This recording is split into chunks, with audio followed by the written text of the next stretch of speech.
Assalamualaikum warahmatullahi wabarakatuh. Jumpa lagi dengan Sekolah Rakyat. Hari ini kita berada di Cafe Racing Enteng. Di siang menjelang sore ini kita akan ungkap kembali sesuatu yang lebih menarik. Kita akan ambil tema PPDB. Di musim ajaran baru akannya ini satu tema yang menarik, dan kali ini kita mendatangkan para orang tua yang jadi korban dari PPDB tersebut. Yang hari ini saya datangkan sebetulnya ini kawan-kawan semua. Mas Aris, stop dulu. Ya, Aris Umar tadi, dia orang tua, wali murid sekaligus punya pengalaman sebagai ketua GMN di cabang Banyuwangi. Tentu kalau ngomong soal pendidikan akan lebih nyaman, kira-kira seperti itu. Selamat sore. Yang satunya juga bukan orang baru, ini juga orang lama, aktivis lama. Beliau adalah Ani Mahyan yang sekarang berprofesi sebagai notaris, betul? Betul. Nah, ini juga sebagai orang tua, yang ini juga kawan terasa-terasan. Disampaikan selamat sore, pemirsa. Baik Pak. Dua orang yang saya datangkan ini tokoh-tokoh yang mungkin kalau untuk diajak asar bisa nyaman. Sebenarnya langsung saja ini naik. Mas Aris, ya. Ini musim ajaran baru. Kira-kira apa yang menjadi keluhan orang tua ketika menghadapi anak mulai belajar di sekolah? Ya dirasakan. Ya yang dirasakan mungkin karena di break kayaknya, di break, setelah harap break, setelah kita dulu dihapus, kan habis gitu ya. Jadi saya melihat naik mengeluh sih, kayaknya juga agak nudel, karena om juga benar menyampaikan. Oh iya. Jadi rata-rata sebenarnya ya problemnya di biaya pendidikan, iya kan, khususnya dari jenjang SMP sampai SMA atau bahkan di mulai usia didik awal.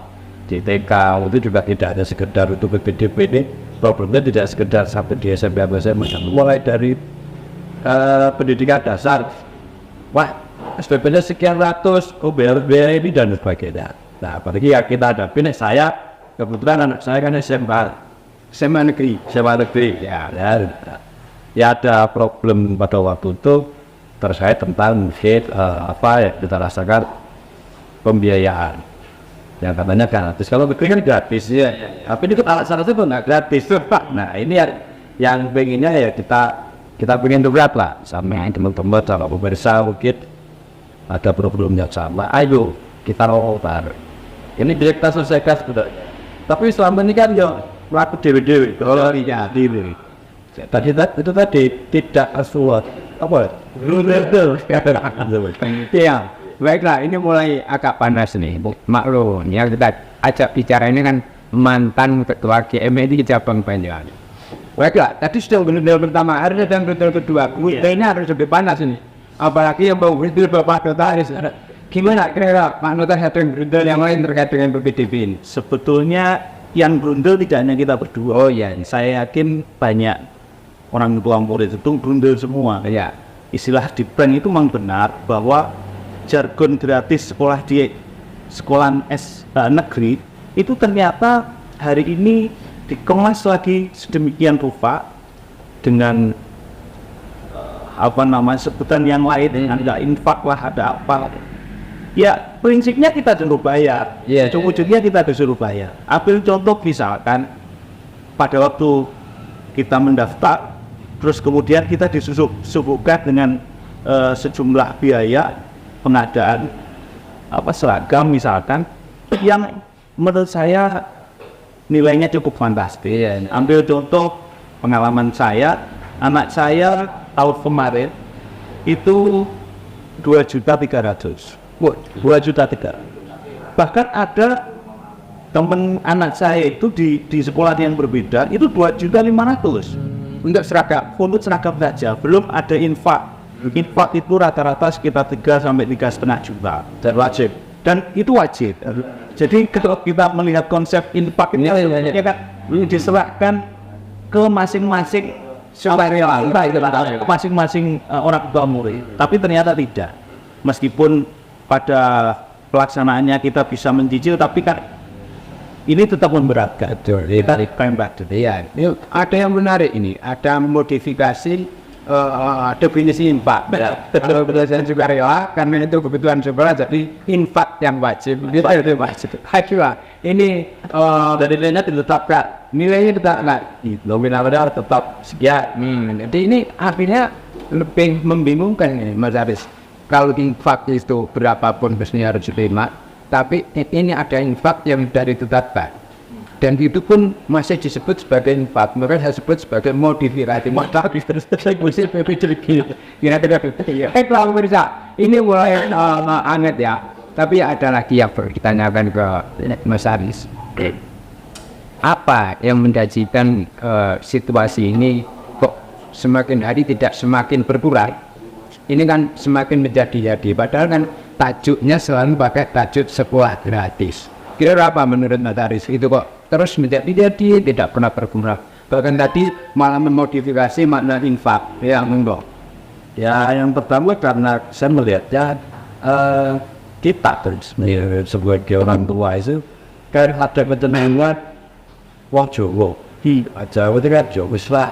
Iya, di masa rame-rame itu paling itu. Jadi budaya itu masih ada di kita. Ya, akhirnya prosesnya pembiaran. Oh gitu. Ada pembiaran. Kalau saya mau menambah, ada ketakutan dari orang tua. Jangan-jangan kalau kita terlalu kritis nanti anak kita yang jadi beban. Itu terjadi. Memang pada waktu ini pengalaman saya ketika kita rasa peserta pagi murid itu di acara apa, diajar tentang ajaran-ajaran begitu dari sekolah. Ketika saya mengusulkan atau menanyakan sesuatu di pos anggarannya itu dia menyampaikan, bahkan banyak, pas sudah itu segitu murah ya, bagi mungkin nilainya kecil. Tetapi ketika pos-posnya tidak pada posisi yang pas, ini akan menjadi semacam pemborosan ya, investasi bagi kita mungkin kita bisa. Tapi yang kemudian yang kalau saya yang dalam secara ekonomi kurang mampu itu kan juga memberat. Ya, Maksud itu, jadi ketika kita menyampaikan itu, kita ini ada proses pembiaran terkata. Hingga akhirnya praktek-praktek seperti ini terus berjalan. Terus sampai Peter tadi modifikasinya apa kreatif kreatif. Jadi saya melihatnya itu. Terus ketika ada proses kayak gitu, anggaran-anggarannya ya tetap sama aja. Jumlahnya mulai dulu untuk ini itu sama ternyata. Karena kebetulan satu kelas saya itu dulu orang tuanya ini ternyata dia punya anak yang di kelas 3 atau kelas 2. Iya, dia mas enggak ada boleh dulu jadi biasa. Untuknya jadi dia nanti sampai sekarang ada proses. Iya, jadi sama semua ya, karena di mungkin sekolah yang lain juga seperti itu, sekolah Mas Aris juga segitu, atau boleh dibilang ini antara klonin, jadi sama terus sehingga persoalan antara sekolah yang satu dengan sekolah yang lain tidak jauh berbeda. Tapi ada yang menarik tadi, karena kenapa ini berlangsung terus menerus dan tidak pernah ada yang mengingatkan, bahkan semakin menjadi bahkan semakin kreatif sampai modifikasi makna infak. Nah, ini perlu ditanyakan kenapa begitu Pak Notaris? Ya tadi kok orang wali murid itu lebih nggak mau mengaktualisasi keberatannya. Ya, yang pertama seperti yang saya sampaikan di awal bahwa ada ketakutan dari pihak orang tua murid itu apabila terlalu mengkritisi, terus kemudian bahkan memprotes kebijakan-kebijakan di dalam sekolah itu, orang tua itu takut.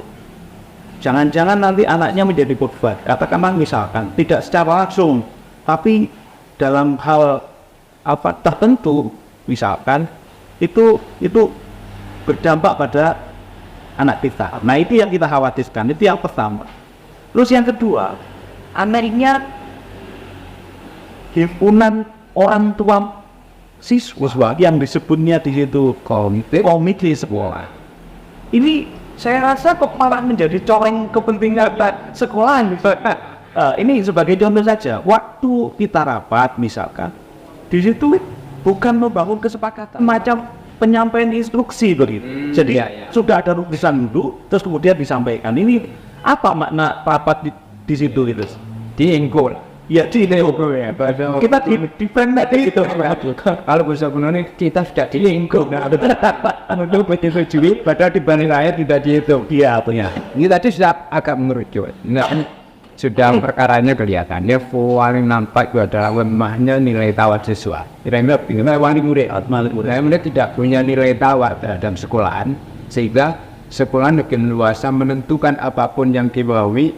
Katanya Pak Animayan tadi, disiasati dengan cara-cara misalnya sudah dihitung di belakang, tahu-tahu tinggal mengamini rapat itu kan tinggal amin gitu. Nah, untuk tidak seperti itu kira-kira Bung Haris, kira-kira langkah apa maksudnya yang harus dikuatkan gitu? Ya, yang pertama itu sekolah dari Dewan Murid kita ada pemahaman terhadap setiap masing-masing wali murid. Meskipun tidak bisa sesuai, kadang kan pas aku ikut sampean, ya, apa aku ikut sampean, aku sampean kan masih ada bahasa-bahasa seperti itu. Tapi harus ada hal yang disosialisasikan. Ini loh aturannya. Si bener kayak gini, misalkan, oh peraturan Permendikbud seperti ini, terus peraturan gubernurnya kayak gini, kayak itu ya. Sampaikan Mas Animaya tadi kan, kalau yang saya dengar bahwa infak itu berawal dari istilah yang namanya PSM. Apa ya?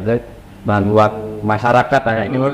Kita sebagai wali murid itu dianggap memberikan bantuan untuk melakukan ibarat operasional sekolah, meskipun sudah di backup oleh bos.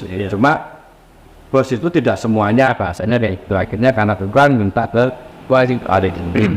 Agar kuat ya, wali murid ini harus berarti. Iya. Dan ini menyampaikan asal ketika memang nanti ada terjadi semacam itu namanya anak kita diposisikan apa namanya berbeda atau diintimidasi.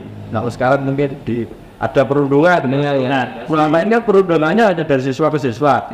Perundungan sana-sana dari kita ya pernah terungkap kita model yang lain.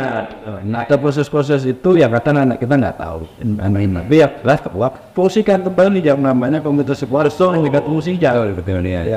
Ya sejauh ini ya seperti tadi dikatakan Mas Animaya bahwa komite sekolah itu menjadi contohnya sekolah. Nah sebenarnya ketika komite sekolah kita tekan, berarti kita datangi, kita tanyakan, kita interogasi bahasanya gitu kan.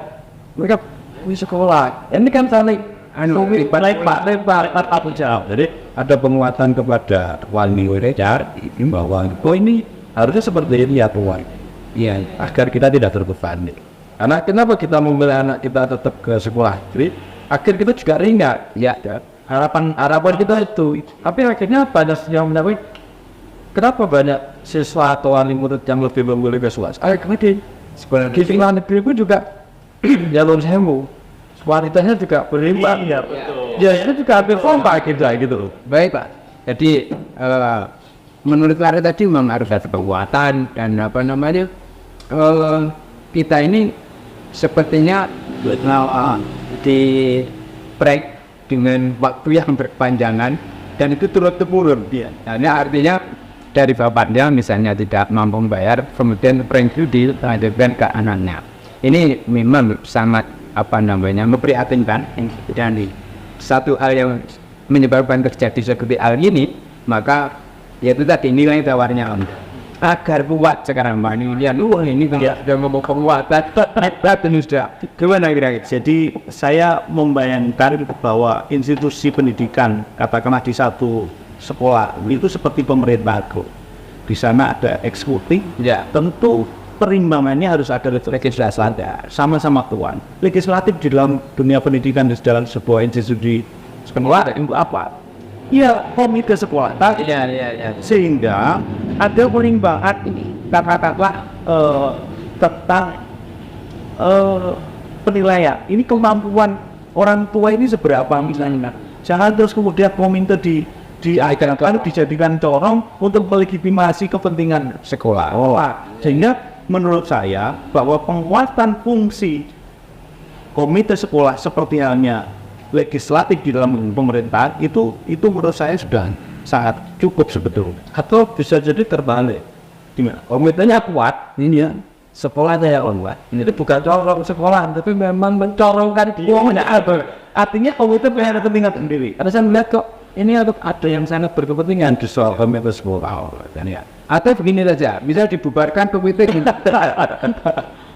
Ya, memang ini agak rumit ya, tapi saya sepakat dengan Bang Andi Maya tadi bahwa memang ada penguatan eksekutif dan legislatif sepanjang ini ada balancing power, dan yang paling penting penguatan itu saling mengedepankan transparansi. Betul, asas sehingga tidak ada lagi rapat yang sudah disepakati di belakang ditinggalkan ini diperingkan di forum kita pada bapak ada diperintahkan di forum dari kelihatannya hipnotis rapat itu nggak ada yang tahu atau banyak yang tahu tapi tadi dibilang takut menyampaikan. Jadi saya sepakat bahwasanya memang saya tidak menyimpulkan, tapi saya akan menggarisbawahi dari dua wali murid yang hebat ini. Itu memberi pesan bahwanya satu, bahwanya agar tidak terjadi hal-hal seperti ini memang harus ada penguatan di tingkat wali siswa. Kedua, harus mentransparansikan seluruh agenda perencanaan sehingga 40 lipat hasil akhir rapat yang wali murid tinggal mengamini itu tidak ada. Yang ketiga, revitalisasi posisi komite tidak lagi menjadi corongnya sekolah, tetapi benar-benar menjadi artikulasi dari seluruh wali. Sebagai itu paras, oke, kita akan mengarahkan yang lain. Memang di balik itu ternyata ada, kalau saya amati Waris, ini ada kenapa kemudian berlakukan seperti itu, ternyata tidak sekedar persoalan hubungan wali dan guru, tapi ternyata di sana ternyata ada semacam bisnis yang tersembunyi. Misalnya begini, tarian seragam berapa? Saya sekitar 1,8 monetis itu mengandal 1,800 kalau sebuah per siswa, ya. Terus kira-kira menurut Bang Andi Mayat, kalau di dalam sekolah itu kemudian memungut dengan nilai segitu, dengan jumlah yang luar biasa besar, kira-kira curiga tidak di situ ada berdimensi bisnis itu? Ya, argumennya sangat kuat, sangat kuat. Kita bisa melihat ini sangat nyata gitu sih, karena ada monopoli. Iya. Di mana ada monopoli pasti di sana ada pemain besar. Iya. Sehingga ini kalau kita boleh mempunyai harapan kami itu sebetulnya proses pengadaan seragam itu dikembalikan seperti era-era dulu. Oh ya, saya masih ingat benar pada era-era saya masih sekolah. Saya dulu seragam itu dalam bahasa saya, memakai lengsuran, artinya tidak diwajib warisan. Betul. Saya mendapatkan warisan seragam dari kakak saya, dan itu boleh diperbolehkan, tidak diwajibkan tuh. Ganti baru. Dan itu membuat ringan orang tua murid. Ya. Itu yang pertama. Terus yang kedua, kalaupun harus belanja, harapan kami itu serahkan kepada wali murid. Ya. Dibebaskan supaya bisa membandingkan antara harga di toko ini di toko itu. Ya. Dia bisa mencari harga yang termurah. Efek yang timbul dari itu adalah ekonomi kerakyatan. UKM itu akan tumbuh. Oh iya, Betul. benar ya dunia. Nah, ini ternyata Pak Notaris itu tidak ahli undang-undang notarnya saja. Karena perspektif ekonomi juga jaga. Benar bahwasanya kalau seragam tidak dikooptasi, maka akan berdimensi bisnis di penguatan ekonomi rakyat.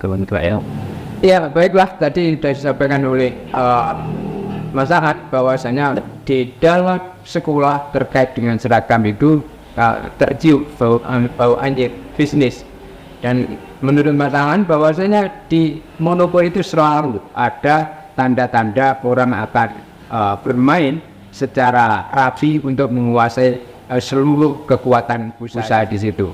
Dan perlu diketahui, kita juga mendengar kabar bahwasanya seragam yang nilainya miliaran tua ini untuk melayani anak sekolah hanya dikuasai oleh 2 tenaga bisnis di Banyuwangi. Oleh karenanya ini VR bagi Bupati Banyuwangi, ya begitu, agar UMKM bisa jalan ini harus dikembur. Maka cita-cita UMKM naik kelas akan naik kelas, tapi kalau ini tidak dihabisi, cita itu hanya sebatas lip service, jargon hebat, pernyataan tidak ada. Wassalamualaikum warahmatullahi wabarakatuh.